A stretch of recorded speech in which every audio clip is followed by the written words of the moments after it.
ഗുജറാത്ത് മുഖ്യമന്ത്രിയായിരുന്നപ്പോഴോ 10 വർഷം ഇന്ത്യൻ പ്രധാനമന്ത്രിയായിരുന്നപ്പോഴോ നരേന്ദ്രമോദിക്ക് നേരിടേണ്ടി വന്നിട്ടില്ലാത്ത ഒരു കടമ്പയാണ് കൂട്ടുകക്ഷി സർക്കാർ എന്നത്. സഖ്യ സർക്കാരിന്റെ സന്തുലനാവസ്ഥയെ നിലനിർത്തുക എന്ന അധിക ബാധ്യത കൂടി പേറേണ്ടി വരുന്ന മൂന്നാം മോദി സർക്കാരിന് അതിനേക്കാൾ വലിയ പ്രഹരമാവുകയാണ് ഇത്തവണത്തെ പ്രതിപക്ഷത്തിന്റെ കരുത്ത്.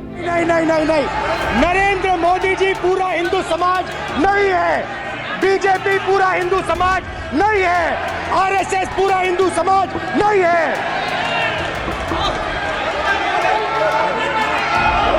ആർക്കു മുൻപിലും തല ഉയർത്തി നിൽക്കുന്നവനെന്ന പ്രതീതിയിൽ വാഴ്ത്തപ്പെട്ട നരേന്ദ്രമോദിയുടെ പ്രതിച്ഛായയാണ് രാഹുൽ തന്റെ ശക്തമായ വാക്കുകൾ കൊണ്ട് ആക്രമിച്ചത്. അതിന് പിൻബലമായി രാഹുലിന് തന്റെ പ്രത്യയശാസ്ത്ര വ്യക്തത തന്നെ ധാരാളമായിരുന്നു. 101 മിനിറ്റ് നീണ്ടുനിന്ന പ്രസംഗത്തിലുടനീളം രാഹുൽ ഏറ്റവും അധികം പ്രാധാന്യം നൽകിയത് ഒരു കാര്യം സ്ഥാപിക്കാനാണ്. ഠറോ മത് ഠറാവോ മത്, ഭയപ്പെടരുത്, ഭയപ്പെടുത്തുകയും ചെയ്യരുതെന്ന് വ്യക്തമായി പറഞ്ഞു രാഹുൽ. രാജ്യത്തെ ന്യൂനപക്ഷങ്ങളും ദളിതരും പ്രതിപക്ഷ നേതാക്കളും ആക്ടിവിസ്റ്റുകളും ബദൽ ശബ്ദങ്ങളും നിരന്തരം വേട്ടയാടപ്പെടുന്ന കാലത്ത് പ്രതിപക്ഷ നേതാവിൽ നിന്നും ജനം ആഗ്രഹിക്കുന്ന വാക്കുകളാണ് രാഹുൽ പറഞ്ഞത്. മുന്നിൽ നിന്ന് നയിക്കാൻ തങ്ങൾക്കൊരു നേതാവ് ഉണ്ടായിരിക്കുന്നു എന്ന പ്രത്യാശ ഇരുൾ മൂടിക്കിടന്ന ഹൃദയങ്ങളിൽ സ്ഥാപിക്കപ്പെട്ടിരിക്കുന്നു. കഴിഞ്ഞ വർഷം എനിക്ക് പലതും നഷ്ടമായെങ്കിലും ഒന്ന് ഞാൻ സ്വന്തമാക്കി. അത് രാഹുൽജി പറഞ്ഞതുപോലെ ഭയത്തിൽ നിന്നുള്ള സ്വാതന്ത്ര്യമാണെന്ന മഹുവ മൊയ്ത്രയുടെ വാക്കുകൾ അതിനെ ഊട്ടിയുറപ്പിക്കുന്നതായിരുന്നു. In the last year, a lot of people look at me and say, "Oh, Mahua, you must have lost a lot. You lost your membership, you lost your house. And by the way, I also lost my uterus due to a surgery. But you know what I gained? I gained what Rahulji said, the freedom from fear. I do not fear you. I will see the end of you. We will see the end of you. Your ED, your CBI, your income tax, your trolls, your media, your bought out judges, nobody can scare us." ഭയപ്പെടരുതെന്ന് കേവലം പ്രസംഗിക്കുന്ന നേതാവ് മാത്രമല്ല രാഹുൽ ഗാന്ധി. സ്വന്തം രാഷ്ട്രീയ ജീവിതത്തിലൂടെ അത് നടപ്പാക്കി കാണിച്ചതിനു ശേഷമാണ് അയാൾ ആ പ്രസംഗം നടത്തുന്നത്. അതുകൊണ്ടാണ് അതിന് ആധികാരികത ലഭിക്കുന്നത്. വെറുപ്പ് വിതച്ച മണിപ്പൂരിന്റെ മണ്ണിൽ നേരിട്ട് ചെന്ന് ഇരു വിഭാഗങ്ങളെയും ചേർത്തു നിർത്താൻ രാജ്യത്തെ പ്രധാനമന്ത്രിക്കില്ലാത്ത ധൈര്യം കാണിച്ച നേതാവാണ് രാഹുൽ. ഭാരത് ജോഡോയുടെ സമാപനത്തിൽ ഗ്രനേഡുകളെയും ബുള്ളറ്റുകളെയും ഭയപ്പെടാതെയാണ് ആ മനുഷ്യൻ കാശ്മീർ ജനതയുടെ സമ്മതത്തോടെ ത്രിവർണ പതാക ആ മണ്ണിൽ ഉയർത്തിയത്.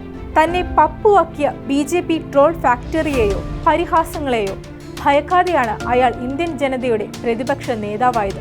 MP സ്ഥാനത്ത് നിന്ന് പുറത്താക്കിയിട്ടും കേന്ദ്ര ഏജൻസികളെ വിട്ട് ചോദ്യം ചെയ്യിച്ചിട്ടും താമസിച്ചിരുന്ന വീട്ടിൽ നിന്ന് ഇറക്കി വിട്ടിട്ടും പാർട്ടിയുടെ ബാങ്ക് അക്കൗണ്ട് മരവിപ്പിച്ചിട്ടും ഭയപ്പെടാതെ പോരാടിയ ധീരതയുടെ പേരുകൂടിയാണ് രാഹുൽ ഗാന്ധി.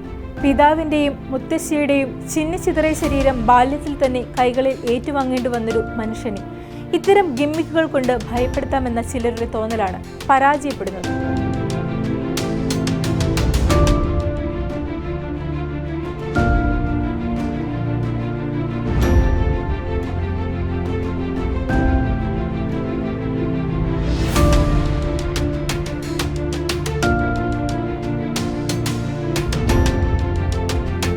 നീറ്റ് പരീക്ഷയിലെ അട്ടിമറിയെക്കുറിച്ചും തൊഴിലില്ലായ്മയെക്കുറിച്ചും അഗ്നിവീറിനെക്കുറിച്ചും രാഹുൽ സംസാരിക്കുമ്പോൾ ഭരണപക്ഷത്തിന് മറുപടിയില്ലായിരുന്നു. നീറ്റ് പരീക്ഷയിൽ വിദ്യാർത്ഥികൾക്ക് വിശ്വാസം നഷ്ടപ്പെട്ടുവെന്നും അത് സമ്പന്നർക്ക് പ്രാതിനിധ്യം ഉറപ്പാക്കാനുള്ള പരീക്ഷ മാത്രമാണെന്നുമുള്ള വിദ്യാർത്ഥികളുടെ ഉത്കണ്ഠ രാഹുൽ കൃത്യമായി പ്രതിധ്വനിപ്പിച്ചു. സ്പീക്കറിന്റെ പക്ഷപാതപരമായ പെരുമാറ്റത്തിനും രാഹുലിന്റെ കയ്യിൽ മറുമരുന്നുണ്ടായിരുന്നു. തന്നോട് നിവർന്നു നിന്ന് ഹസ്തദാനം ചെയ്യുന്ന സ്പീക്കർ എന്തിനാണ് പ്രധാനമന്ത്രിയുടെ മുന്നിൽ നട്ടെല്ല് വളച്ചു നിൽക്കുന്നെന്ന ചോദ്യത്തിൽ പതറുന്ന സ്പീക്കറെ കാണാമായിരുന്നു. താൻ സംസാരിക്കുമ്പോൾ തന്നെ ഒഴിവാക്കുന്ന ലോക്സഭാ ക്യാമറകളുടെ ശ്രദ്ധ ആകർഷിക്കാനുള്ള തന്ത്രങ്ങളും പയറ്റിത്തെളിഞ്ഞ രാഹുലിനെയാണ് നാം കണ്ടത്.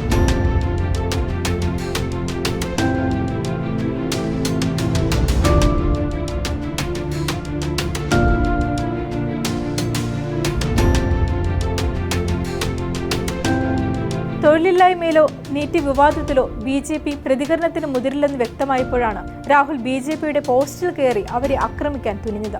ഹിന്ദു എന്ന അവകാശപ്പെടുന്നവർ രാജ്യത്ത് വെറുപ്പും ഹിംസയും നുണയും പ്രചരിപ്പിക്കുന്നുവെന്ന് രാഹുൽ പ്രസ്താവിച്ചു. പ്രതീക്ഷിച്ചതുപോലെ ആ ചൂണ്ടയിൽ BJP തങ്ങളുടെ മൗനം ഭേദിക്കേണ്ടി വന്നു. സാക്ഷാൽ പ്രധാനമന്ത്രി തന്നെ മറുപടി നൽകാനായി എഴുന്നേറ്റു.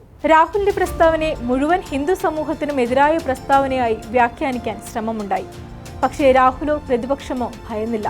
BJPയോ മോദിയോ RSSോ ഹിന്ദുവിനെ പ്രതിനിധാനം ചെയ്യുന്നില്ല എന്ന് പറയാനുള്ള അവസരമാക്കി പ്രതിപക്ഷം അതിനെ മാറ്റി. അതോടെ കരുത്തനായ പ്രധാനമന്ത്രിക്ക് മൗനം പാലിച്ച് തൻ്റെ ഇരിപ്പിടത്തിൽ ഇരിക്കേണ്ടി വന്നു. രാജ്യത്ത് ഇസ്ലാമോഫോബിയ അതിൻ്റെ പാരമ്യത്തിൽ നിൽക്കുമ്പോഴാണ് രാഹുൽ തൻ്റെ പ്രസംഗത്തിൽ ഖുർആൻ ഉദ്ധരിക്കുന്നത്. രാജ്യത്തെ ന്യൂനപക്ഷങ്ങൾ എല്ലാ മേഖലയിലും പങ്കെടുത്തുകൊണ്ട് ലോകത്തിനു മുന്നിൽ ഇന്ത്യയുടെ യശസ് ഉയർത്തുന്നവരാണെന്നും അവർക്കെതിരെയുള്ള അതിക്രമങ്ങൾ അവസാനിപ്പിക്കണമെന്നും രാഹുൽ പറഞ്ഞു. ഗാന്ധി നിർവചിച്ച ഇന്ത്യൻ ബഹുസ്വരതയെ അതിൻ്റെ തനിമ നഷ്ടപ്പെടാതെ സംവേദിക്കുന്ന രാഹുലിനെയാണ് പാർലമെന്റിൽ കണ്ടത്.